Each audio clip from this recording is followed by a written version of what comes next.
કેમ છો મારા કલેજાઓ? મારા નવા બ્લોગમાં તમારું હાર્દિક હાર્દિક સ્વાગત કરું છું. તો આપણે જઈશું મહાદેવના દર્શન કરવા બિલિયામાં. તો ચલો આગળ મળવી. આપણે જઈશું દેવપુરાના પડખેના બિલિયામાં. આમથી જાવ તો પારેવાળા પાસેથી પણ જવાય અને આમથી કડુકા પાસેથી પણ જવાય. તો અમે નીકળી ગયા છીએ બિલિયા સાઈડ અને રસ્તામાં હાલ્યા જઈએ છીએ.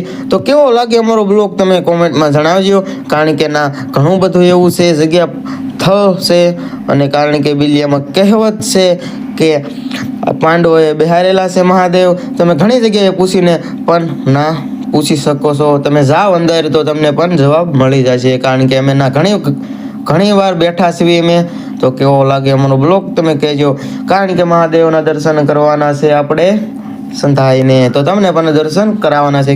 કન્ટિન્યુ મારા બ્લોગમાં એન્ડ સુધી જોજો. અને આપણે પોગી ગયા છીએ બિલિયામાં અને મહાદેવની પાસે આપણે જવાનું છે. તો ચાલો મહાદેવના દર્શન કરવા જાવી.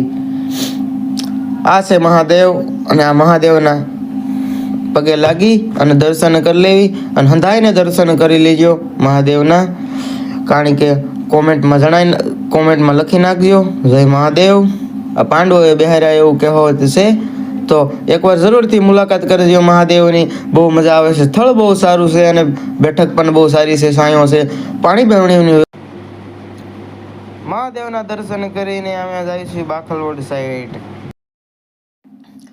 આપણે નાથી બિલિયામાંથી નીકળીને આવી ગયા છીએ ડેમ સાઈડ. ડેમ સાઈડ ઘણી બધી એવી ફરે એવી જગ્યા છે, ફોટો પાડે એવી જગ્યા છે. તો તમે જોઈ શકો છો વ્યૂ કેવું છે. તો આલમ સાગરના ડેમની મુલાકાત જરૂરથી લેજો.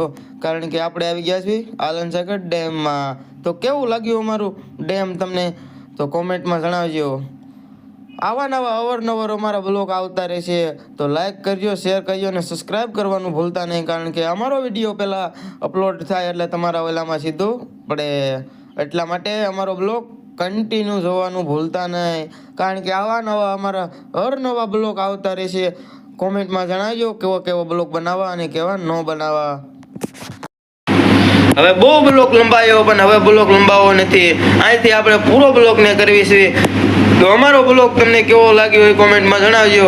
અને આવો નવો અમારા નવા બ્લોગ આવતા રહેશે. ત્યાં લગી બાય બાય.